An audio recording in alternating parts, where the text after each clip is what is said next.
Hello, and welcome to our comprehensive guide on Ansible Playbooks. We'll show you how to streamline your server configurations using YAML automation. Right? It's a huge question. Imagine you're a chef, cooking one dish. That's manageable. But what if you have to cook that exact same dish for 100 different customers, and every single one has to be perfect? That's pretty much the challenge of managing servers at scale. And that's exactly where Ansible Playbooks come in. They're like that perfect recipe that ensures every single server is configured flawlessly, every single time. So, how do we get from all that chaos to beautiful consistency? We're going to break it down into 4 simple steps. First, we'll get a handle on what a playbook actually is. Then, we'll look at all its different parts. After that, we'll see how to add some logic to make your playbooks even smarter. And finally, we'll get to the fun part, showing you how to write and run your own. All right, first things first. What exactly is an Ansible playbook? Well, you can think of it as the absolute bedrock, the foundation of your whole automation strategy. It's where you lay out everything you want your servers to be. Okay, so instead of logging into each server and typing a bunch of commands by hand, you just write them down in a file. This file is written in a really simple, human-readable language called YAML. But here's the absolute key. A playbook doesn't just run commands. No, it defines the state you want your server to be in. It's more like a blueprint for your infrastructure, making sure every server is built exactly to spec. So what makes playbooks so incredibly powerful? It really comes down to these 3 things. First, they're idempotent. Now, that's a fancy word, but the idea is simple. Think of a light switch. If the light's off, flipping the switch turns it on. But if you flip it again, nothing happens. The light's already on. That's idempotency. You can run the same playbook 1,000 times, and it'll only make changes if something isn't in that perfect state you want. Second, they're declarative. You just tell Ansible what you want, not how to do it. It's like ordering a pizza. You just say, I want a pepperoni pizza. You don't give them the recipe. Ansible figures out all the steps. And finally, they are human-readable. YAML is so clean that anyone on your team can look at it and know exactly what your automation is supposed to do. Okay, now that we know what a playbook is, let's pop the hood and take a look at its anatomy. We're going to break down its core components, and you'll see pretty quickly that it's basically just a to-do list for your servers. Just take a look at this. It's a really simple playbook. Even if you've never seen one before, you can probably guess what it does, right? It's got a name, it says which servers to run on, and then there's a list of tasks. See how clear and organized that is? You can understand it at a glance. That's the real beauty of human-readable automation. So every playbook really starts by answering 2 basic questions: who and how. The hosts line tells Ansible which servers to target. Pretty straightforward. Remote user specifies which account to log in as. And become yes? Well, that's your key to unlocking admin powers. It's just like running commands with sudo, giving you the ability to make those important system-level changes. Now we get to the real heart of the playbook, the tasks section. This is where the magic really happens. Right here, you define a list of actions that Ansible will carry out on your servers, one by one in the exact order you list them. Let's just zoom in on a single task. Every task has a name, which is basically a comment for us humans that explains what it's doing. Then you have the module, which is the tool Ansible uses to do the work. In this case, we're using the service module to manage a service. And finally, you have the parameters, which are the specific instructions for that module.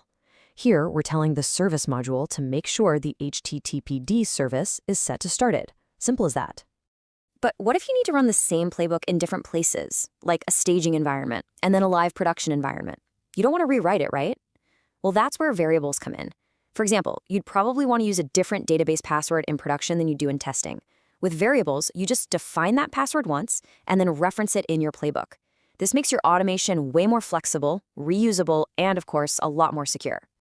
Okay, so you've got the basics down, but what if I told you we could make these playbooks even smarter? In this next section, we're going to explore how to add some real logic, turning them from simple to-do lists into intelligent automation that can actually react to different situations. First up, let's talk about handlers. Think of a handler like a smoke detector. It just sits there quietly until it detects smoke, then it goes off. In the same way, a handler is a special task that only runs when it's triggered or notified by another task. For example, you probably only want to restart your web server if its configuration file actually changed, right? With a handler, you can set up that exact rule. If the config file changes, then restart the server. It's a really simple but powerful way to make your automation way more efficient. And here's how it works. In your main task, you just add a little notify keyword that points to a handler. If that task actually makes a change, it sends a notification over to the handler. The handler then wakes up and does its job. So in this example, if the configuration file gets updated, the restart Apache handler is notified and boom, the web server restarts. If there was no change, nothing happens.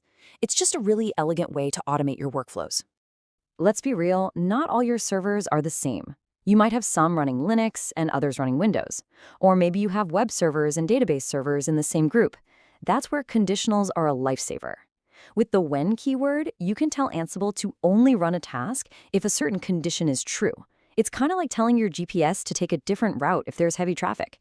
It just lets you build super flexible playbooks that can adapt on the fly. This is a perfect example. This task will only run if the operating system is from the Debian family. So if you run this playbook on a CentOS server, this task just gets skipped. This is incredibly powerful because it means you can write one playbook that manages your entire diverse infrastructure. It's all about building smart, adaptable automation. All right, we've talked about the what and the why. Now it's time for the how. In this final section, we're going to get our hands dirty and learn how to actually write and run our own Ansible playbooks. Get ready to bring your automation to life. Now, YAML is a simple language, but it is very picky about its syntax. So here are a few rules to always keep in mind. First, always start your file with 3 dashes. That just tells Ansible, hey, a new document is starting. Second, use 2 spaces for indentation. And I mean it, never use tabs. Tabs can be interpreted differently by various editors, and it'll just cause headaches. And finally, use a dash for list items and a colon for key value pairs. You follow these simple rules and you'll save yourself a world of frustration. And here is a pro tip that will save you so much time. Before you even try to run your playbook, always run a syntax check. This one simple command will catch any little errors in your YAML file, like a missing space or a typo. It's like proofreading your code before you hit publish. It's a tiny step that can prevent a big headache. Okay, you've written your playbook, you've checked it for errors, it's go time. The first command here is your bread and butter. It's the one you'll use most of the time. The second one lets you get specific, pointing to a different set of servers, like your production environment. But this third one, this is your secret weapon, dry run mode. The dash check flag simulates the entire run without actually making any changes. It's like a full dress rehearsal for your automation. It's the best way to make sure everything is going to work exactly as you expect before you do it for real. And that's a wrap. You honestly now have all the building blocks you need to start automating your infrastructure with Ansible Playbooks. The possibilities are, and I mean this, literally endless. You can automate anything from deploying a simple website to managing a massive, complex cloud environment. So what are you waiting for? The big question is, what will you automate first?